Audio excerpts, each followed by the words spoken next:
Deus abençoe. E graças a Deus por mais uma noite, mais um culto de louvor e adoração ao nosso Deus, de celebração, que podemos estar juntos, reunidos no seu nome. Já estivemos hoje pela manhã reunidos, e alguns queridos também, desde sexta-feira, num retiro aí de casais, quase 70 casais, até hoje, logo depois do meio-dia. Eu convido você a abrir a sua Bíblia, no Evangelho de Lucas, capítulo 1. Você recebeu um informativo. Nesse informativo, na parte interna, você tem um esboço do sermão. Lucas, capítulo 1. Nós vamos ler a partir do verso 26 até o 33. Você tem no seu informativo até o 47, que está ali o contexto. Mas nós vamos ler, nesse primeiro momento, até o verso 33. Lucas, lá no Novo Testamento, capítulo 1, do verso 26 ao 33. Pode tirar o retorno para mim aqui, mano. Se tiver aqui. Amém? Achamos? Nos diz assim a palavra de Deus: no 6º mês, foi o anjo Gabriel enviado da parte de Deus para uma cidade da Galileia, chamada Nazaré. Verso 27. A uma virgem desposada com certo homem da casa de Davi, cujo nome era José. A virgem chamava-se Maria. E entrando o anjo aonde ela estava, disse: alegra-te, muito favorecida, o Senhor é contigo. Ela, porém, ao ouvir esta palavra, perturbou-se muito e pôs-se a pensar no que significaria essa saudação. O verso 30. Mas o anjo lhe disse: Maria, não temas, porque achastes graça diante de Deus. E eis que conceberás e darás à luz um filho, a quem chamarás pelo nome de Jesus. E este será grande e será chamado Filho do Altíssimo. Deus, o Senhor, lhe dará o trono de Davi, seu pai. E ele reinará para sempre sobre a casa de Jacó, e o seu reinado não terá fim. Como título do esboço eu coloquei para você: estou sobrecarregado. E agora? Conta-se uma história de um caminhoneiro que ele fazia o seu percurso diariamente diante da sua cidade, e ele era um caminhoneiro que tinha o seu baú, transportava ali alguns elementos, e à medida que ele parava na sinaleira, em determinado dia, ele descia rapidamente do seu caminhão e batia no baú daquele caminhão e voltava de novo, abria o sinal e ele seguia.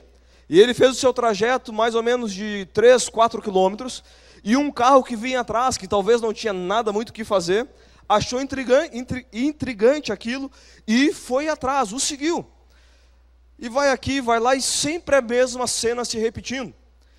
Quando aquele caminhoneiro chegou ao local de destino, ele desceu, aquele que havia o seguindo, desceu do seu carro, rapidamente chegou aquele motorista e disse: o que você faz? Que cada lugar que você para, você bate na mala, no baú do caminhão, e volta correndo e segue viagem. Aquele caminhoneiro disse: olha, é que o meu caminhão, ele suporta 1 tonelada de carga, e eu tenho aqui 2 toneladas de canarinhos, de passarinhos. Então, quando eu paro, eu tenho que bater para metade ficar voando, para não dar peso no caminhão, porque senão eu não consigo seguir na minha viagem. Você pode dizer assim: o que isso tem a ver? Queridos, muitas vezes, até mesmo pensando num contexto de final de ano, estamos como esse motorista, batendo no baú do nosso caminhão, tentando fazer com que as coisas se equilibrem, porque estamos sobrecarregados, há uma sobrecarga, está muito pesado, as coisas estão muito fortes, oprimindo muito. É o que acontecia com aquele caminhoneiro. É tanta coisa para resolver, é tantas coisas para talvez tomar as rédeas, segurar, não deixar fugir das nossas mãos, das nossas decisões, que acabamos tentando equilibrar tudo. Eu disse hoje pela manhã, é quase como aquele garçom, quando você vai num determinado estabelecimento, e se você é um pouco arteiro assim, você fica pensando: será que vai cair ou não vai? Que ele recolhe todos aqueles pratos e ele sai. E vai até lá a copa, vai até lá a cozinha, levando, equilibrando tudo. Às vezes nós estamos na nossa vida, no nosso dia a dia, tentando equilibrar todas as coisas. O próprio profeta Isaías, em um momento da sua vida, ele declarou, Isaías 38, verso 14: ó Senhor, ando oprimido, salva-me. Eu não sei se você se sente talvez como Isaías, oprimido, sobrecarregado. Há tantas coisas que podem oprimir a nossa vida. A culpa, o ressentimento, a mágoa, as decisões a serem tomadas. Às vezes o sentimento de ter tudo nas nossas mãos. Eu quero equilibrar tudo, é muita responsabilidade. Muitas vezes até mesmo a crítica. Tem pessoas que eu digo a você que não sabem lidar com a crítica. Tanto de um lado como do outro, porque a crítica, ela tem duas coisas. Ou ela pode, se você não souber e não souber quem você é, ela pode lhe colocar para baixo, como também ela pode erguer o seu coração e você ficar um pouco assim com o seu ego, um tanto quanto inflamado.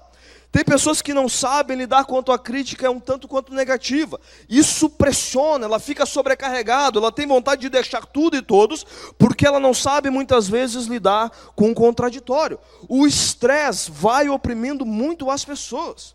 E queridos, o estresse, ele tem um lado que é bom e tem um lado que é ruim também. Eu não sei se você tem na sua casa aquele travesseiro da NASA. Se você não tem, bem provável que lá no mercado ou na televisão você já viu a propaganda, que é um travesseiro que você, se você pressionar a sua mão, quando você tira ele... Quantos tem esse travesseiro aí? Levanta a mão. Então você sabe o que eu estou falando. Quando você pressiona e você tira a sua mão, ele volta ao seu lugar, normal. Ele fica na sua funcionalidade como deveria ser. O estresse bom é algo que talvez lhe pressiona, mas ele lhe leva a alguma situação muitas vezes benéfica. Você troca de emprego, vai para um emprego melhor, é algo desconhecido. Como serão os meus colegas? Como vai ser essas pessoas que eu vou ter que me relacionar? Se talvez você aí, um advogado, você vai diante de uma sentença nova, de um caso novo, você fica assim, e agora? O que vai ser? Quem vai ser o juiz que eu vou pegar? Um estresse normal, do dia a dia, da batida, da rotina. São coisas que acontecem na vida, que podem pressionar você, mas voltam ao normal. Eu estou com meu filho mais novo, vai fazer agora 2 meses, dia 28, e desde que nós chegamos do hospital em casa, ele dá para ficar acordado até 2 horas, 3 horas da manhã, todo dia. E não é manha. Pode saber que não é balda, por enquanto, né? É porque, na verdade, ele tem muita cólica. Queridos, isso, querendo ou não, no seu dia a dia, gera um tipo de estresse. Porque você dorme 2, 3 horas da manhã e você tem os seus compromissos. Faz parte. Mas você sabe que daqui a 1 mês e um pouquinho vai passar. Não passa de 3 meses, em nome de Jesus. Então, a grande realidade, gente, é que vai voltar à normalidade. Mas existe, querendo ou não, o estresse ruim. É quando pressiona a sua vida, e é quando talvez o travesseiro está vencido, e não volta mais. Há uma deformidade na alma. Queridos, é quando as pessoas muitas vezes não perdoam, e tem mágoa, desconfiança das pessoas, e qualquer relacionamento que elas adentram, elas continuam sempre desconfiadas, porque um dia o estresse, a dificuldade, o problema, gerou uma deformidade na sua alma, e aí sim começa a ficar oprimido. Por isso Isaías disse, ó Senhor, ando oprimido, salva-me. A grande realidade é que quando o estresse, de uma maneira ruim, negativa, deforma a sua alma, a sua vida, isso traz prejuízo a você. E você anda sobrecarregado, você anda oprimido. Eu não preciso nem dizer aqui as causas de quando você anda oprimido e sobrecarregado. Você fica ansioso, irritado, pavio curto, tudo lhe estoura. E aí a coisa vai adiante. Quando você está sobrecarregado, a insônia, a gastrite, a úlcera, tudo que acontece de ruim pode saber, porque há uma sobrecarga. Você tenta bater no seu baú para que os passarinhos andem voando. Por isso, Jesus simplifica, meu irmão. Eu quero que você entenda isso nesta noite. A resposta ao estresse e à sobrecarga. Ele simplifica a sua resposta em uma frase, em 3 versículos.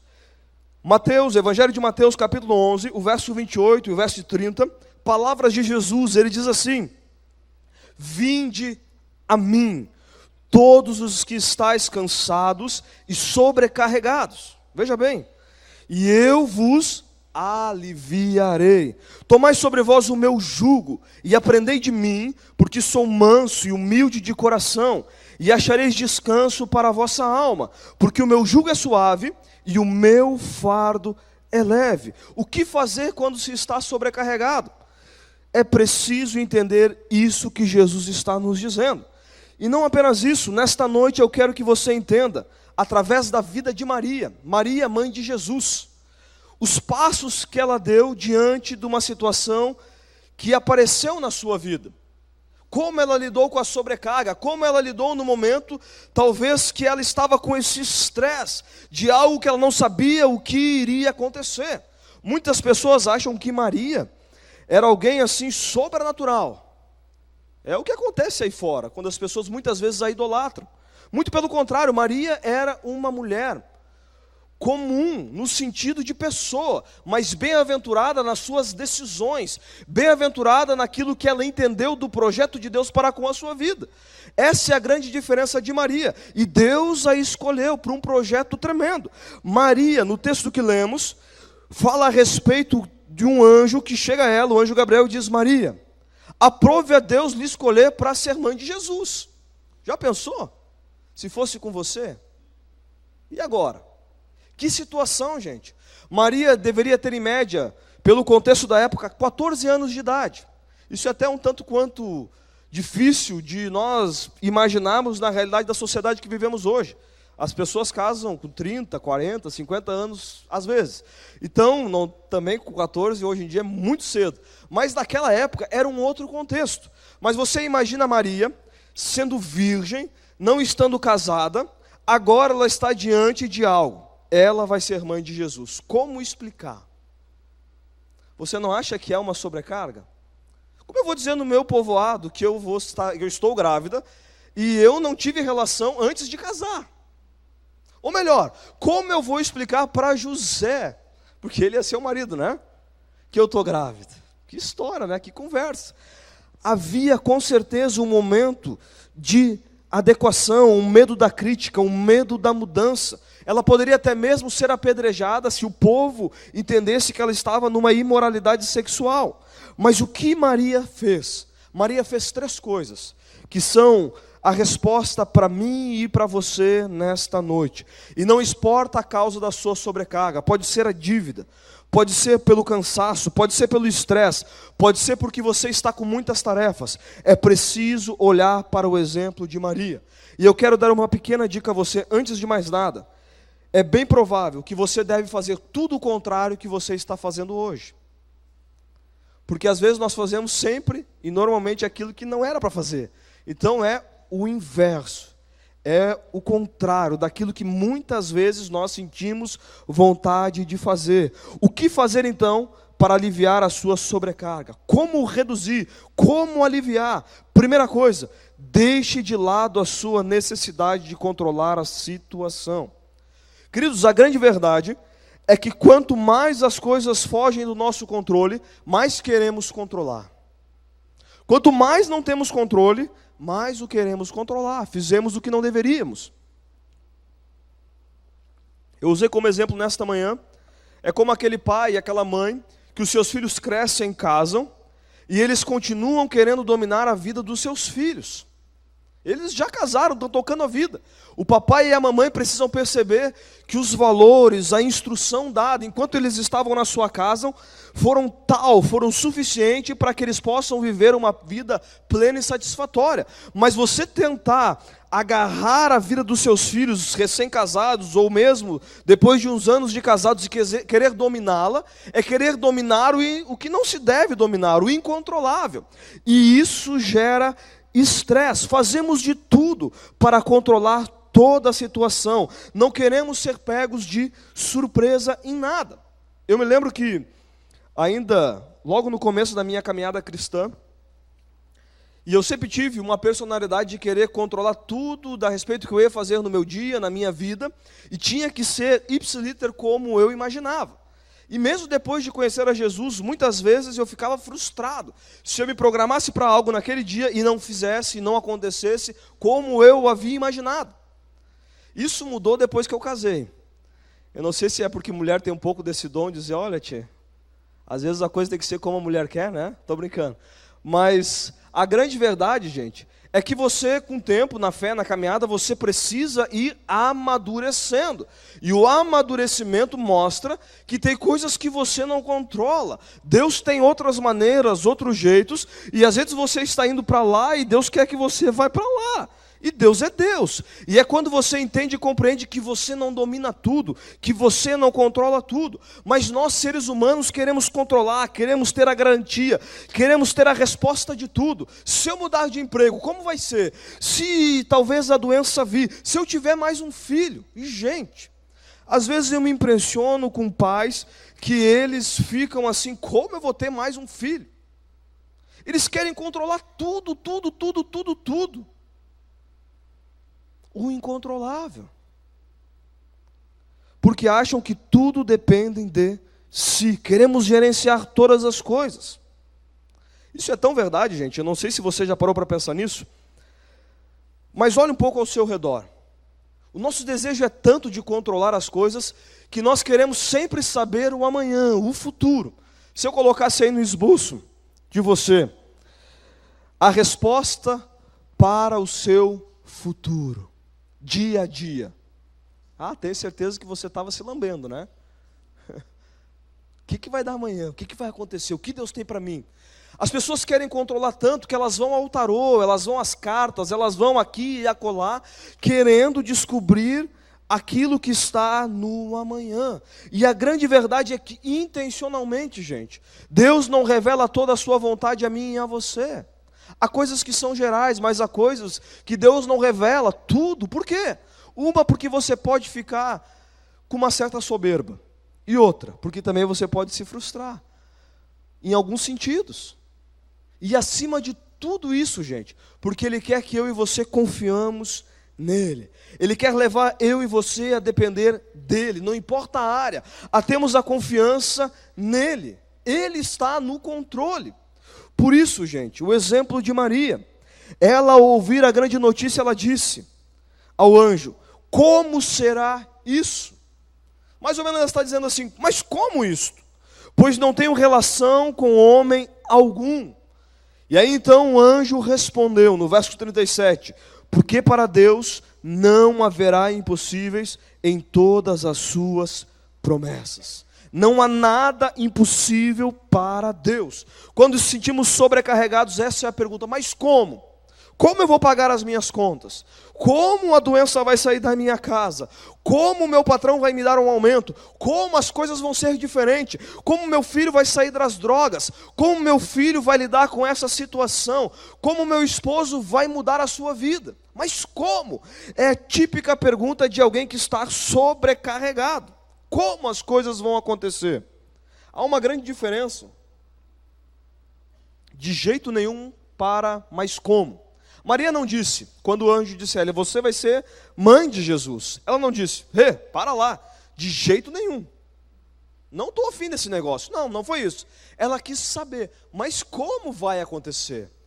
E é interessante, gente, se você ler o texto, nós lemos o texto, o anjo não diz a ela, olha Maria, um dia, de noite, o Espírito Santo vai vir sobre si, assim, assim, assim, e aí vai acontecer isso, isso, isso, depois aquilo, aquilo. Não. Ele disse a ela, para Deus não haverá impossíveis em todas as suas promessas. Eu e você não precisamos de detalhamento de todas as coisas.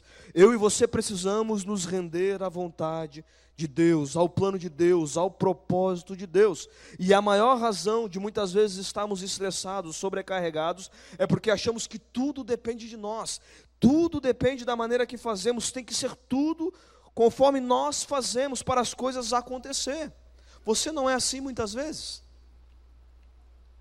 Olha a sua volta. Às vezes, gente, eu digo para você, tem casais que o marido, ou às vezes até mesmo a esposa, eles acham que tem que controlar tudo, tudo, tudo, que se o marido ou a esposa está num ambiente junto a ele quer controlar o que ela fala. Ele quer controlar o que ela diz, o que ela come, a maneira que se porta, quer controlar tudo e todas as coisas, gente. E aí entra os ciúmes, aí entra um sentimento de posse, gente, que é errado. Porque no fundo, fazem das pessoas que andam com eles, não só em cônjuge, muitas vezes até mesmo com amigos, gente. Tem às vezes jovens, às vezes não só jovens, pessoas adultas, que se o camarada é amigo dele, ele não pode ser amigo de outra pessoa. Só pode ser meu. Como vai ser do outro também? Isso é um sentimento de posse, de controle, está errado. Nós queremos muitas vezes dominar, ter o controle. Eu disse ainda hoje pela manhã que na membresia, na classe para novos membros de batismo, eu acho interessante que volta e meia, alguns queridos, claro, estão caminhando ainda no começo da sua caminhada, talvez por não saber mesmo, outros talvez, sei lá eu, mas a grande pergunta que às vezes fazem é assim: pastor, eu não poderia eu mesmo administrar o meu dízimo? Sei lá, daqui a pouco eu vejo a necessidade do meu vizinho, do meu parente, ou daquele lá, daquele orfanato, e ao invés de eu dar o dízimo na casa do tesouro, eu entrego lá. A grande verdade, em primeiro lugar, é que muitas vezes não vai entregar. Essa é a realidade. E a segunda é porque está errado. Porque a Bíblia diz que você deve trazer à casa do tesouro. Mas o desejo de controlar é tal, gente, que nós queremos controlar isso. Até as coisas que são de Deus, nós queremos ter o controle. Há um sentimento de posse. Eu quero controlar todas as coisas. Você vai dizer: eu não sou assim. Faça um teste. Quantas vezes você olha a vida dos seus parentes, daqueles que estão próximos a você, e você diz assim: eu faria diferente. Se fosse eu, em épocas de eleições que estamos, se eu fosse o presidente, o deputado, o senador, o governador, a coisa seria diferente. Porque nós achamos, se for da nossa maneira, do nosso jeito, as coisas irão melhor. Queridos, eu quero que você entenda que apesar de muitas vezes as coisas estarem fora do nosso controle, não estão fora do controle de Deus. Por isso Maria não se preocupou. O verso 38 do capítulo 1, ela dá a sua resposta, ela diz: então disse Maria, aqui está a serva do Senhor, que se cumpra em mim conforme a tua palavra. E o anjo se ausentou dela. Maria confiou, gente. Por isso Provérbios 3:5 diz: confie no Senhor de todo o seu coração e não se apoie na sua própria inteligência.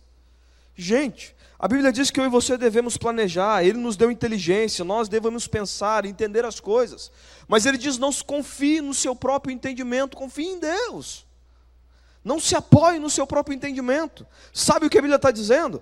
Que as coisas não estão tudo no seu controle, mas do controle de Deus nada foge. Por isso é possível confiar num Deus assim, que sabe todas as coisas. E eu diria para você, a respeito de entregar a Deus, o plano de Deus para a sua vida, gente, pode ter certeza, é muito maior do que os seus planos. É essa a realidade na vida de José e Maria. Pare e pense, como um casal comum. Com certeza eles estavam programando talvez a festa do casamento. Eles iriam matar um bezerro, matar um boi, um cabrito, iam fazer o seu churrasco, convidar os familiares e ter o seu casamento. Talvez eles estavam naquela época, quando se casava, a grande maioria vivia no terreno dos fundos dos pais, porque a propriedade era um tanto quanto grande, e eles moravam nesses lugares. Muitas vezes ali num pátio, num canto cedido pelo pai. Talvez eles estavam assim se programando em todos os aspectos. Era o plano deles, mas o plano de Deus para as suas vidas era muito maior. E o plano de Deus é frequentemente maior do que os nossos planos. E o plano de Deus é que através da vida deles, gente, todo mundo fosse abençoado. Há uma pequena diferença entre uma coisa e outra. Era muito maior, gente. É tal, gente, que a grande verdade que a Bíblia diz é que José foi um pai excelente na criação de Jesus. Veja bem, Maria foi uma mãe excelente também na criação de Jesus. A grande verdade é que a própria Maria foi escolhida também num sentido que ela iria casar com José, através da sua linhagem. Por isso eu digo a você, pare e pense na sua vida. Enquanto você tenta pegar tudo nas suas mãos e as coisas começam a fugir por meio dos seus dedos, entenda e confie em Deus, porque o plano dele é muito maior para a sua vida. Mas não é muitas vezes, não apenas maior, como também o plano de Deus é muitas vezes mais doloroso. Pastor, agora apertou. Mas a verdade é essa. O que era melhor para Maria? Menos doloroso. Ela marcar o dia do parto, claro, naquela época não era assim, né? Mas como nos dias de hoje, marcar o dia do parto, e está lá tudo certinho, bonitinho, você tira a foto aqui, tira lá, depois você vem para casa, tem a médica lá que vai fazer isso, aquilo outro, tudo programadinho. Foi mais doloroso. Ela teve que montar num burrinho, sair nas ruas esburacadas, com um baita de uma barriga, nascer aqui num lugar onde não tinha muitos recursos, mas a grande verdade é que, apesar de ser mais doloroso, era o melhor de Deus. E acima de tudo, havia uma promessa de Deus, que Jesus nasceria em Belém. Havia já um plano estabelecido. Por isso eu digo a você, meu irmão, nesta noite, preste bem atenção. Por mais que as coisas pareçam na sua vida que estão fazendo água, que está fora do seu controle, saiba de uma coisa: elas não fogem do controle de Deus. E mesmo em meio à dor, Deus está com você. Mesmo que esteja doloroso, mesmo que esteja difícil, saiba de uma coisa: Deus já sabia que você iria passar por esse momento. Ele conhece a sua vida, Ele conhece a nossa estrutura, Ele sabe aquilo que você está enfrentando. Já havia um propósito no coração de Deus para Maria, e já havia um propósito no coração de Deus para José. Nada pode surpreender a Deus. Confie, mas não apenas isso. Nós observamos que o plano de Deus para a sua vida é sempre o melhor. Sempre o melhor. O que é melhor? Criar os seus filhos talvez na normalidade, ou poder ser usada, ser agraciada por Deus e dar luz àquele que é o Messias, o Salvador, aquele que veio para salvar a todos. O que é melhor? É sempre o melhor, e a vontade dele é boa, é perfeita e é agradável. Por isso eu digo a você nesta noite, em meio a todo o controle que você tenta exercer, Jesus convida a você nesta noite: vinde a mim, todos os que estáis cansados e sobrecarregados, e eu vos aliviarei. Venha a Cristo, gente. Entregue o controle a Cristo. Saiba de uma coisa: muitas pessoas vieram a Jesus ao longo do seu ministério para a salvação, para o perdão, para a cura física. Mas Jesus diz que você pode vir a Ele para descansar. Vinde a mim, todos os que estáis cansados e sobrecarregados, e eu vos aliviarei. Pode estar sobrecarregado no seu espírito, porque você não sabe o que vai acontecer da sua vida. Talvez nas suas emoções, porque você está deprimido, você está abatido, você está cansado. Talvez na sua mente, diante das preocupações. Talvez por causa da culpa, do medo, da ansiedade. Mas saiba de uma coisa: Ele convida: vinde a mim. Mas, gente, com toda a franqueza, muitas e muitas vezes, ao invés de nós aceitarmos o convite que Jesus nos oferece, vinde a mim, nós vamos fazer qualquer outra coisa para suprir o nosso coração. Nós vamos à comida, nós vamos à satisfação, talvez pegando um cinema, talvez saindo para jantar, talvez tantas coisas, gente. E não, isso não é ruim, isso faz parte da vida, é bom, é salutar, é agradável. Mas quando estamos cansados na nossa alma, no nosso interior, não é uma questão, gente, de fazer alguma coisa. O mundo, a sociedade diz que você tem que fazer mais. Quer ter paz? Faça mais. Quer ter paz? Ganhe mais, adquira mais. Jesus diz: não é uma questão de você fazer, entenda isso. Não é uma questão de você produzir mais, mas é uma questão de você vir a Ele, e você vai ter descanso para a sua alma. O que você está enfrentando nesta noite? O que está lhe deixando sobrecarregado? A sua família, as suas finanças, a sua casa? Você está como aquele homem batendo no baú, porque o seu caminhão não suporta 2.000 toneladas? O que está lhe sobrecarregando? Jesus convida: vinde a mim. Mas não apenas isso, não apenas deixar de controlar a situação, como a segunda coisa que nós observamos na vida de Maria: é preciso deixar que outras pessoas lhe ajudem, e também o próprio Deus. Mas, gente, normalmente é o contrário do que fazemos. Normalmente, à medida que muitas vezes estamos abatidos, cansados, nós fugimos das pessoas. Não é nenhuma, nem duas, nem três vezes que eu ouço de esposas, ou às vezes até mesmo de maridos, ou às vezes de filhos, que eles estão em crise, estão em momentos difíceis, e o cônjuge diz assim: isso você não tem que falar para o pastor. Isso você não tem que falar para o líder. Isso você não pode compartilhar no seu grupo de crescimento, com seus amigos. Não deve. O camarada está estressado, sobrecarregado. Ele está louco para chutar o pau da barraca, largar tudo, correr o mundo. Mas ele diz: não procura ajuda. E queridos, essa é a tendência, fugir das pessoas, dos relacionamentos, nos isolar e dizer: me deixa em paz, ninguém tem nada a ver com a minha vida. E aí começa a se trazer problema para a sua vida. Maria faz totalmente o contrário. Olha o que diz no verso 39 e 40. Naqueles dias, dispondo-se Maria, foi apressadamente à região montanhosa, a uma cidade de Judá, e entrou na casa de Zacarias e saudou Isabel. Se você ler um pouco antes do texto que lemos, você já vai entender todo o contexto. Isabel, prima de Maria, estava grávida de uma maneira miraculosa também. Não num contexto assim, virginal, não através do Espírito Santo, mas ela era uma pessoa, uma mulher estéril. E Deus fez um milagre e ela veio a conceber João Batista. Então Isabel era uma mulher acima de tudo piedosa, temente a Deus. E Maria vai a ela vai a ela e ela pode encontrar ali um alento numa mulher de Deus. Mas não apenas isso, Isabel era mais experiente que Maria. Ela já estava com 6 meses de gestação. Ela era alguém que poderia dar algo a ela. Ela estava grávida. Era um milagre também. Ela sabia o que era experimentar um milagre, gente. Passar por algumas situações. Por isso, a grande verdade e a grande realidade é que quando eu e você estamos oprimidos, sobrecarregados, nós precisamos encontrar uma Isabel. Não é o nome Isabel. É uma pessoa que tem essas qualificações para nos ajudar.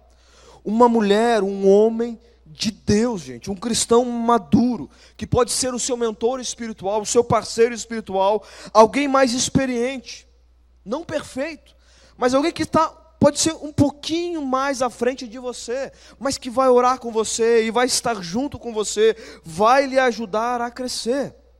Quais são as pessoas que você tem contado? Quem são as Isabéis? Se é Isabéis, não sei se está certo. Quem são as pessoas que estão ao lado de você?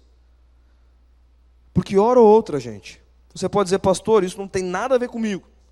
Uma coisa é certa, hora ou outra a crise vem. Hora ou outra a dificuldade vem. Isso não é pessimismo, é uma dose de realidade, gente. Por isso, há 2 coisas muito importantes quando fala-se de relacionamento e fala-se de corpo de Cristo. A primeira delas é a igreja. A igreja é o corpo de Cristo, gente. Não despreze o corpo de Cristo. Eu fico impressionado às vezes que tem gente que fala da igreja de Jesus como se fosse um clube, um lugar aí que se reúne, como se fosse qualquer coisa. Gente, a igreja de Jesus é aquilo e é o qual Ele deu o seu sangue, que Deus entregou o seu Filho. É o corpo vivo nesta terra. Por isso eu digo a você, a primeira coisa, se você está aqui nessa noite e você ainda não tomou a sua decisão, por que você espera tanto para fazer parte da igreja local, gente? O corpo vivo de Cristo. Não é uma questão apenas de estar num nome, num rol de membros, mas é um local ao qual pertencer, gente. E há uma grande diferença entre você frequentar e você pertencer. Por isso eu digo a você, é importante você pertencer a uma igreja local. Você diz: a Filadélfia de vez em quando eu gosto, de vez em quando não gosto. Procura alguma igreja, meu amado. Mas faça parte de uma igreja local, isso vai mudar a sua vida. A igreja local é a esperança do mundo. Não apenas lá fora, mas também na sua vida, na particularidade. Mas não apenas o contexto de igreja, mas dentro do contexto do corpo de Cristo, da igreja local, a questão de um grupo menor, gente, de um grupo de crescimento.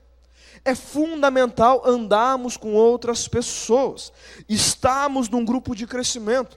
Eu contei hoje pela manhã a experiência de uma irmã nossa aqui da igreja. Dia desse ela me procurou e ela compartilhando, ela chorando a respeito do seu testemunho, ela disse assim: pastor, eu estava tão oprimida, tão sobrecarregada, tão exausta na situação, na crise dela, que eu passei um dia todo chorando, manhã e tarde. E quando eu vi, chorando e orando, quando eu vi, bateu na minha casa todo o meu grupo de crescimento. E queridos, ela disse assim, eles oraram por mim, eles me abraçaram, eles louvaram a Deus, cantamos louvores, e eu saí renovado. O problema continuou, mas eu mudei a minha postura, eu saí renovada, porque eu encontrei alento, eu encontrei alguém que me ajuda, alguém que estende a mão. Querido, nós temos quase 700 pessoas participando de grupo de crescimento. Nós temos mais de 1000 pessoas vindo aos nossos cultos, manhã e noite. Por que eu estou dizendo isso, gente? Você acha que nessas centenas de pessoas não tem alguém que já passou pelo mesmo problema que você está passando? E por que você talvez não está andando com outras pessoas? Por que você talvez não está ajudando outras pessoas? Mas não apenas no corpo de Cristo, como é preciso a ajuda do próprio Cristo. Por isso Ele nos oferece a sua ajuda, quando Ele diz, tomai sobre vós o meu jugo, porque o meu jugo é suave, o meu fardo é leve. Você pode dizer assim, pastor, jugo? Você já ouviu talvez essa expressão, né? Quem aqui já ouviu assim, jugo no sentido de ser algo bom, né? Às vezes é difícil. Às vezes é jugo no sentido, lá em casa está um jugo. Lá no meu trabalho, o meu patrão, Jesus. Porque a gente acha que jugo é uma coisa ruim, é um cabresto, é algo complicado. A grande verdade, a grande realidade é que é um convite de Jesus, e Ele nos oferece, gente, a sua ajuda quando Ele diz, tomai sobre vós o meu jugo. O jugo nada mais é, já disse isso aqui num culto, se eu não me engano, de quinta-feira, uma viga de madeira, aonde é colocada sobre o boi, entre um boi e outro, para levar a carga. Então, se tem uma carroça lá que eles estão puxando, ele coloca o jugo, aquele que é o agricultor, ou aquele que está puxando aqueles bois, ele coloca o jugo ali, e ele vai puxando. Então, a carga é dividida. É quase aquele caminhoneiro batendo, para uma tonelada ficar voando e outra ficar ali embaixo, no caminhão.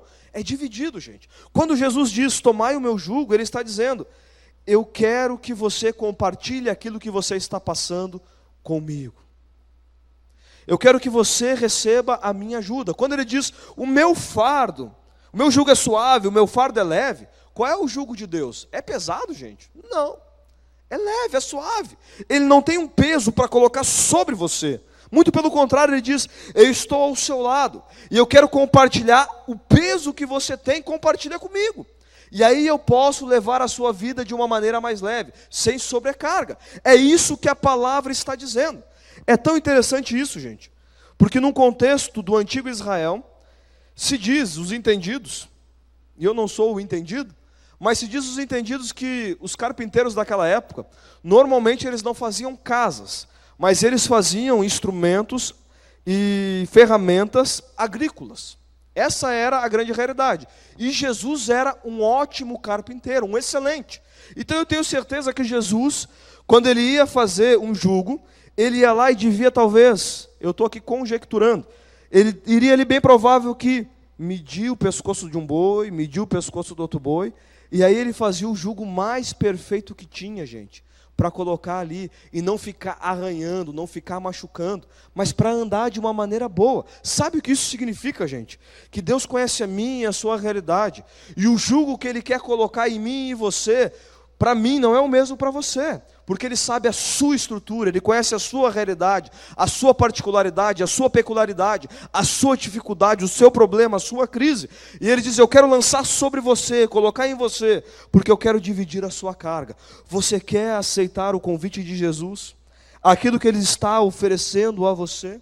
O seu cuidado nesta noite?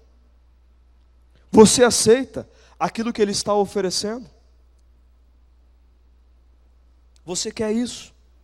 Mas não apenas a ajuda de outras pessoas e de Deus, e não apenas abrir mão do controle, mas é preciso receber a força que vem de Deus. Deus não é uma força, Deus é uma pessoa, mas Ele quer nos dar força. Eu disse hoje pela manhã, eu ouvindo uma entrevista, tem uma parte lá na Globo News, que é o Em Pauta, que eles discutem várias coisas. E daí uma das coisas que eles estavam falando essa semana era do apagão em alguns lugares dos Estados Unidos. E aí o camarada lá, que é o jornalista, ele disse assim, olha, eu aqui, se eu não me engano era Manhattan, né? Algo assim. Nós passamos um apagão aqui, ficamos 10 minutos no escuro. Um apagão. E eles disseram assim, que a probabilidade é que entre 2050 e 2060, eles tenham 4 apagões por ano. Mais ou menos nessa escala, de 10, 15, 20 minutos. É parar tudo, gente. Por quê? Porque há uma sobrecarga. Não tem energia suficiente. Há uma demanda muito grande. E a grande realidade, gente, é que às vezes você está sobrecarregado e às vezes você está num apagão. É gasto muita energia e não tem, você fica procurando, mais força, e não consegue encontrar. Esse foi o diferencial de Maria. Ela veio até Deus e recebeu força. Queridos, ela não usou uma força como de um gerador dentro dela. Ela não olhou para dentro de si buscando energias interiores, um magnetismo. Dia desses, semana passada, um irmão aqui da igreja me procurou assim, que eu não sei se é na cidade aqui de Canoas, se não me falha a memória, tem alguns lugares que eles fazem essa questão de saúde, você vai ao médico e eles querem usar algumas coisas alternativas. Então o camarada entra lá no consultório e o médico ele faz coisas assim de magnetismo. Então ele dizendo para mim que o médico disse assim, olha, quer ver, esfrega a sua mão assim que você vai ver o magnetismo da sua mão.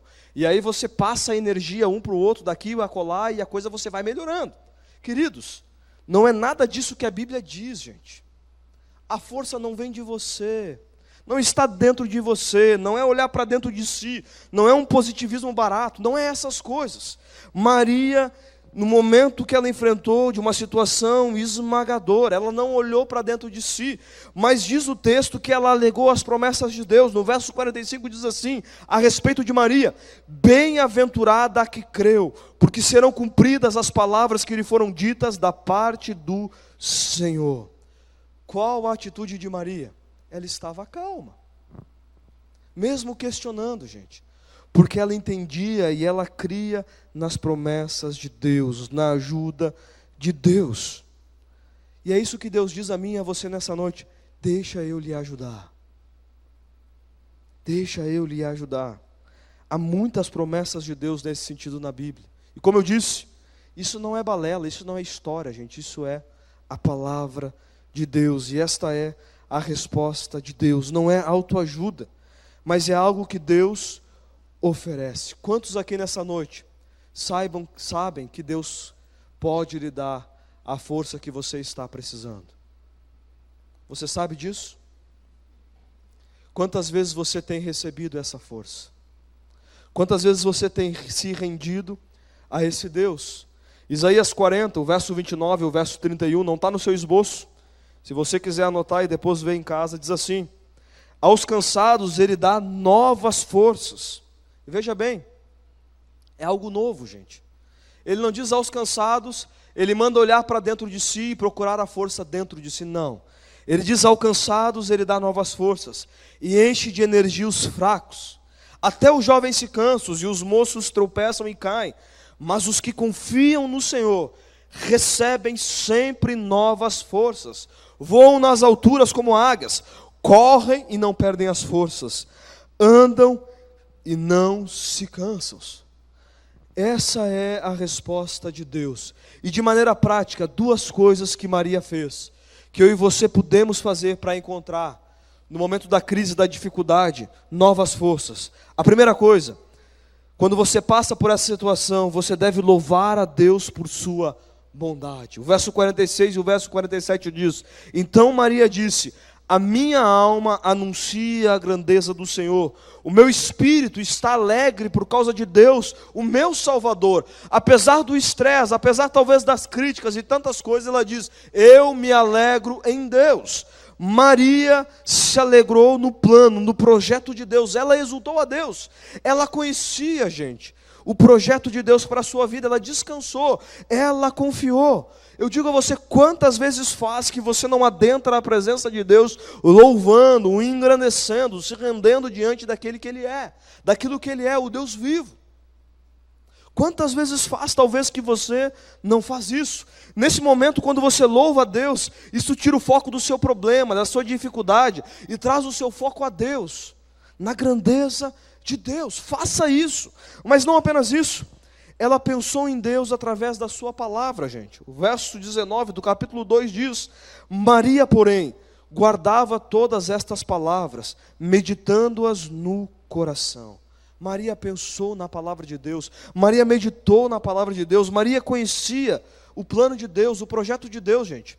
Isso é tão verdade que se você ler o seu cântico, você vai observar que muitas das suas palavras têm a ver com palavras que Ana, lá no Antigo Testamento, quando também recebeu um milagre de Deus e teve um filho, porque ela também era estéril, tem muito das suas palavras. Então, Maria conhecia o Antigo Testamento, gente.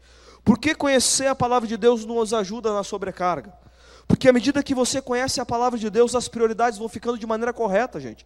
Nem tudo que você corre no seu dia a dia tem a mesma prioridade. Tem coisa que iria se resolver por si só. E às vezes você está estressado, preocupado, abatido, oprimido. E não precisaria, porque muitas coisas iriam se resolver, muitas vezes por si só. Quando você coloca Deus em primeiro lugar, as coisas vão se ajeitando. Por isso é importante conhecer a sua palavra. Então eu digo a você nessa noite, Jesus não apenas convida, vinde a mim. E não apenas oferece, tomai o meu jugo, que é sinal de parceria, como Ele nos aconselha. E aprendei de mim, gente. É uma aprendizagem, é algo que é um processo. Você não chega à universidade de uma hora para outra. Você não chega ao segundo grau, não, sem passar pelo primeiro ano. Hoje em dia não é mais primeiro ano, é ensino fundamental. É um processo de aprendizagem. Ele diz, e aprendei de mim, porque sou manso, veja bem, e humilde de coração, e acharei descanso para a vossa alma. Você vai dizer, pastor, eu estou sobrecarregado, oprimido, e vem dizer que é humildade e ser manso. Eu achei que eu deveria ter coragem, resistência, força de vontade. Eu achei que eu deveria ser forte, ter autoconfiança. Jesus diz, aprenda de mim que sou manso e humilde. Sabe por quê? Porque mansidão e humildade, gente, é o antídoto para duas coisas que mais geram estresse na nossa vida, mais geram sobrecarga na nossa vida. Eu usei uma palavra aqui que é como se fosse uma agressão com a vida. E o antídoto seria você ser manso. Agressão com a vida no sentido de que muitas vezes nós não queremos pausar. Nós queremos tudo agora, do nosso tempo, do nosso jeito. E andamos de maneira desbaratinada, de um lado a outro. E ele diz, seja manso, aprenda de mim. Ande muitas vezes devagar. Tem um cântico não. Tem uma música aí de um cabra que diz, eu ando devagar, porque já tive pressa, né? Então, às vezes você anda muito rápido. E ele diz, seja manso. Mas não apenas manso, como ele diz, humilde, gente. E humilde é o antídoto para a arrogância. E o seu ego, o meu ego, é muitas vezes a causa das pessoas estarem oprimidas e sobrecarregadas. Temos que ter mais, temos que fazer mais. Se o vizinho tem, eu tenho que ter. Se o meu parente troca de carro, eu tenho que trocar. Se o meu parente trocou os seus móveis, eu tenho que trocar. Eu não posso ficar atrás. Se o camarada anda de roupa, de marca, de grife, eu tenho que andar. É o ego, é a arrogância, é o orgulho. E ele diz, seja humilde. Humilde também não é você andar esfarrapado, mas humildade é você saber quem você é. É você ter a sua identidade em Cristo. Aprenda dele, gente. Jesus, se você ler o Novo Testamento, você vai ver que Jesus, ele sabia quem ele era. Ele dizia, eu faço a vontade do meu Pai. Eu não estou estressado. Gente, Jesus caminhava. Jesus não corria. Quando Lázaro faleceu, morreu, vocês conhecem a história. Quando disseram a ele, ele não saiu. Ele estava aproximadamente 3 quilômetros de onde estava Lázaro. Ele não saiu correndo. Vou lá porque Lázaro morreu, está morrendo, eu tenho que orar por ele. Não. Ele foi curar mais um aqui, ele foi aconselhar outro aqui. E aí ele se demorou lá alguns dias, gente. E quando chegou lá, ele estava morto mesmo. E ele disse, olha, as irmãs deles apavoradas. E ele disse que ele iria ressuscitar. E ele ressuscitou. Não apenas na vida eterna, mas naquele momento haveria ressurreição sobre a sua vida. E foi o que aconteceu com Lázaro. Qual é o maior milagre? Curar Lázaro ou ressuscitar Lázaro? Então Jesus, Deus tem o seu plano, gente. E é muito maior. Ele diz, seja manso e seja humilde. Saiba quem você é. Saiba aquilo que você deve realizar e fazer. Por isso eu pergunto a você nesta noite: o que está pesando sobre a sua vida? Vinde a mim. É o convite de Jesus. Você já fez isso? Aceite o convite de Jesus nesta noite. Ele diz: vinde a mim, se você está cansado e sobrecarregado, e eu vou dar descanso à sua alma. Talvez você está cansado por causa das suas contas. Talvez você pense nas suas contas dia a dia, dia a dia. Ele diz: você está cansado? Vinde a mim, aprendei de mim, tomai o meu jugo. Eu convido você a fechar os seus olhos nesse momento. Pessoal do louvor a passar aqui. Curva a sua fronte. O que está pesando sobre você? Porque você está sobrecarregado, oprimido, abatido? Quais são as causas? É preciso tomar esses 3 passos que Maria tomou. Medite sobre isso. Ela deixou o seu desejo de controlar as minúcias, os detalhes, e ela confiou e disse: faça-se como lhe apraz, meu Deus. Mas não apenas deixar o controle, mas é preciso receber a ajuda de outras pessoas e a ajuda do próprio Deus. E é preciso deixar que Ele lhe dê força.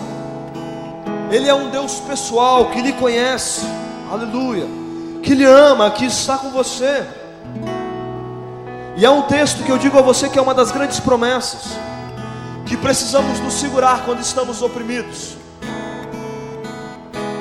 Perceba bem, ainda com seus olhos fechados, Isaías 43:2 diz: quando passares pelas águas, eu serei contigo. Quando pelos rios, eles não te submergirão.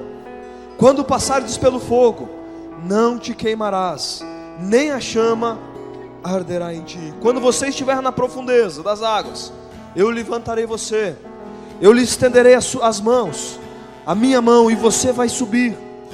O que está lhe oprimindo? Qual o fogo talvez que está querendo lhe queimar? Quais são as dificuldades? Aceite o convite de Jesus nesta noite. E eu digo a você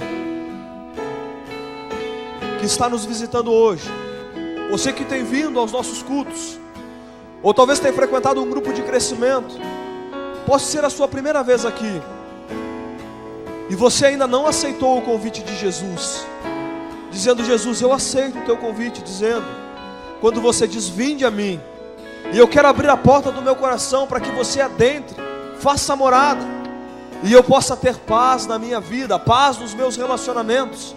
E eu convido você nesta noite, ainda com a sua fronte curvada, a levantar a sua mão, você que diz assim: eu quero te aceitar, Jesus, como meu Salvador, como meu Senhor. Aonde você está? Amém, aleluia, glória a Deus. Pode baixar. Alguém mais? Levante a sua mão bem alto. Glória a Deus. Pode baixar. Glória a Deus, aleluia. Espírito Santo de Deus, esse é o convite de Jesus a você nesta noite. Eu convido a igreja a colocar-se em pé nesse instante. E à medida que cantamos, eu não sei a sua realidade, talvez nem o seu cônjuge saiba, mas se você se sente desta maneira, batendo no seu baú de um lado ao outro, tentando equilibrar os seus pratos, Jesus convida: vinde a mim, vinde a mim. Você pode dizer assim: pastor, eu já fiz um dia quando o aceitei, mas ele diz que é um aprendizado, é dia a dia. Eu preciso dia a dia vir a Jesus, entregar a Jesus, me render a Jesus. E às vezes quando estou sobrecarregado, eu preciso dizer: Jesus, alivia a minha carga. É o convite dele a mim e a você diariamente. Não importa os anos que você tem de igreja, talvez você é membro dessa igreja, e se você nessa noite diz: Deus, alivia aquilo que está oprimido, como um travesseiro que não está voltando, me ajuda, Deus. Eu convido você numa atitude de fé a colocar a mão sobre o seu peito, você e Deus. Feche seus olhos.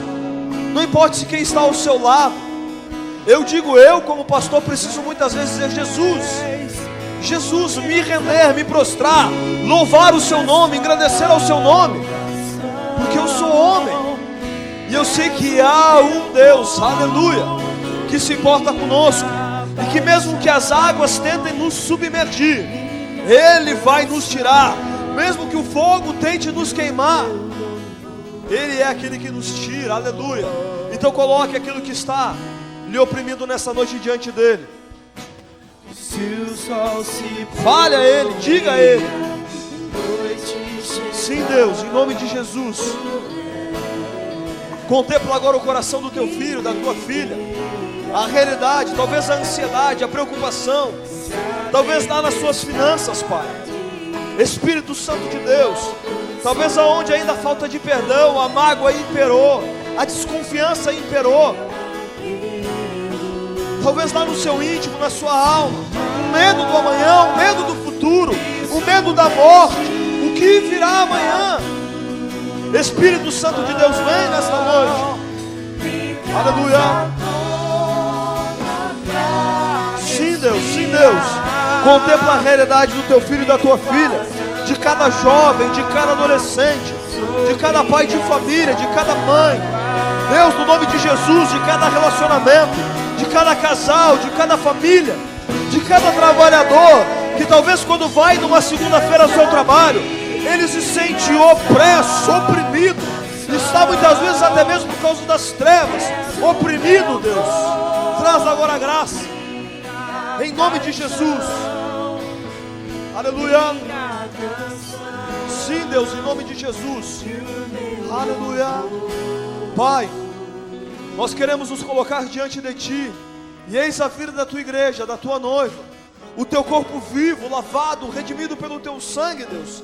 Agora, no nome de Jesus, que essa paz que excede o entendimento, que guarda o nosso coração, Deus, que o mundo às vezes não entende, não o conhece, Pai, que seja o arbítrio na alma, no coração do teu filho e da tua filha nesta noite, em o nome de Jesus. Que esse que se achega a ti nesta noite, pedindo, clamando, a tua palavra diz que ele não voltará vazio, mas no nome de Jesus, há um convite do Senhor para conosco: vinde a mim, vinde a mim. Se você está sobrecarregado, se você está ansioso, se você está abatido, e eu vos aliviarei. Então agora traz alívio à alma, traz alívio ao coração, traz alívio à mente, traz alívio à circunstância.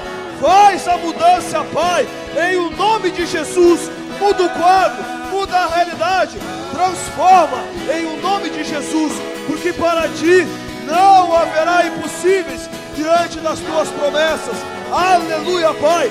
E assim como Maria proclamou, declarou, exultou e contemplou a Tua presença, que o Teu filho e a Tua filha nesta noite possam contemplar em Ti a promessa de Deus, a resposta de Deus, em nome de Jesus. Aleluia.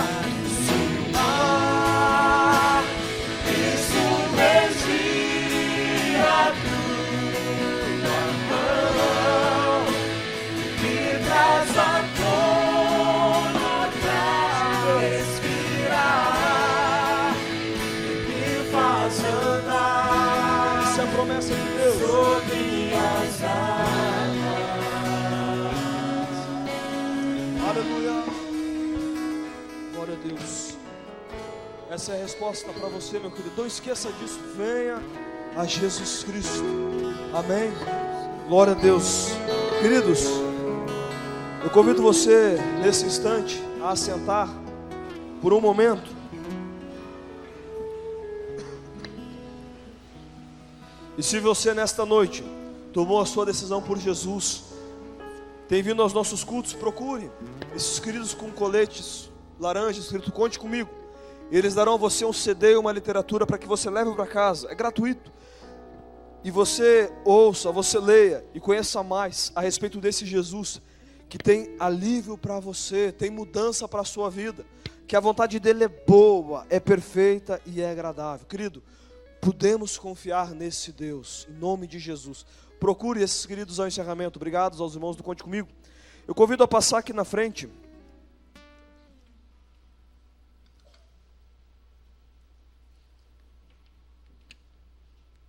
o papai André, a mamãe Camila e a pequena Isabelle da Silva Smolinski. Também os vovôs, as vovós, os parentes que queiram vir também, sintam-se à vontade.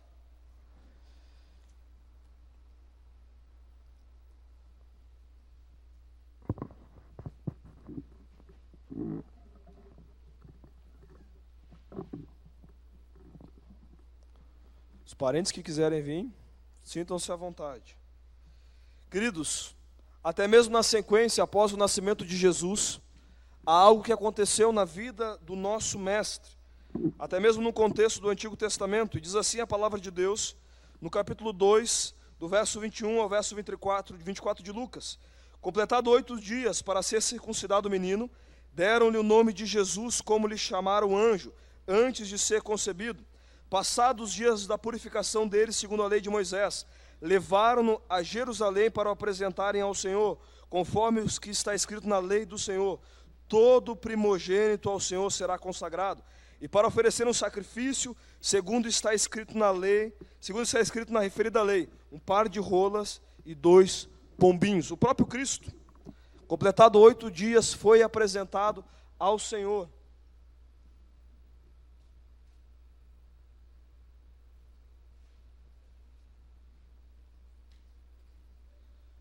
Hoje pela manhã eu peguei a minha sobrinha, um pouquinho menor, numa mão só, né? Eu disse, até que enfim, peguei um bebê numa mão só, né? Mas daí era a sobrinha, não vou arriscar agora, né? O pastor Gilberto tem a mão maior. Mas, queridos, a grande realidade e a grande verdade é que nesse momento... Tá bom, não chora, guria. Isso. A grande verdade, a grande realidade é que nesse momento, quando oramos, colocamos a pequena Isabelle diante do Senhor, acima de tudo, é quando lembramos o papai André e a mamãe Camila da responsabilidade que os pais têm diante do Senhor para criar os seus filhos. Isso, ela vai ser do louvor, você está ouvindo aí, né? Então, gente, a grande verdade, a grande realidade... Tira aqui para mim, esse negócio aqui. Pode tirar o microfone. Isso. Eu estou acostumado assim mesmo. Então, eu digo para você, gente, a grande verdade, a grande realidade...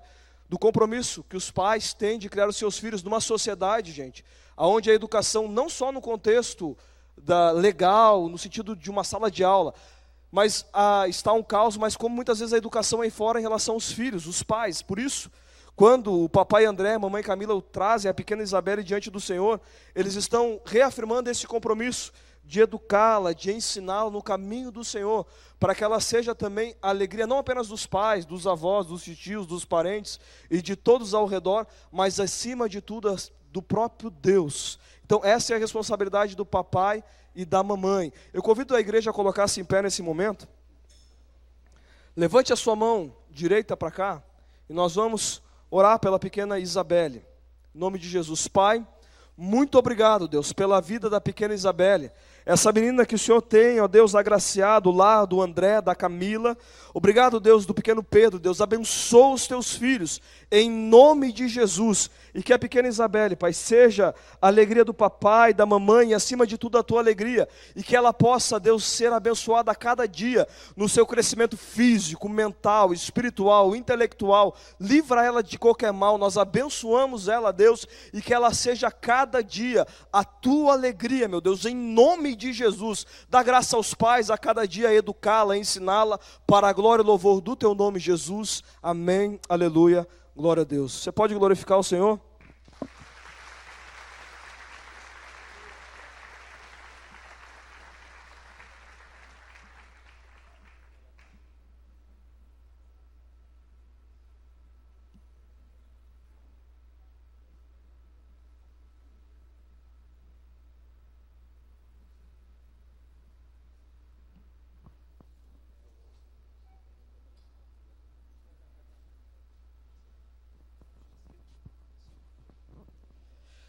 Queridos, você recebeu um informativo, obrigado. Você recebeu um informativo, nesse informativo consta tudo aquilo que está acontecendo na IBFC, nos próximos dias.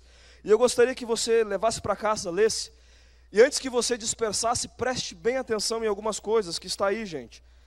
Nós abrimos uma classe de membresia para batismo, teremos o batismo agora em novembro, então leia, faça a sua inscrição lá no encerramento na CIB. Você que é líder de grupo. Teremos agora nessa quinta, a nossa quinta da liderança. E se você é membro da igreja e ainda não fez o recadastramento, vá lá e dê a sua assinatura lá no final, lá na CIB, ao lado do seu nome. Quem aqui não fez o recadastramento que é membro? Levanta a mão só para que eu saiba.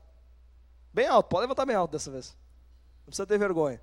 Então, está lá disponível a você. Evite de passar um mês, já faz lá, vai lá e coloca o seu nomezinho, amém? Feche seus olhos, oramos a Deus então, em nome de Jesus. Pai, obrigado, Deus, por tua graça, por tua fidelidade, por tua bondade. Obrigado, Deus, pela vida dos teus filhos nessa noite. Abençoa-os. Dá uma semana na tua presença. E que mais, por mais, ó Deus, que talvez ao longo das semanas venham situações que tentam, ó Deus, sobrecarregar, oprimir, que teus filhos possam lembrar, Deus, que podem se achegar a ti em oração, em rendição, e encontrarão alívio para a sua alma. Em nome de Jesus, abençoa-os, Pai, ao regresso do seu lar, para o louvor da tua glória, em nome de Jesus.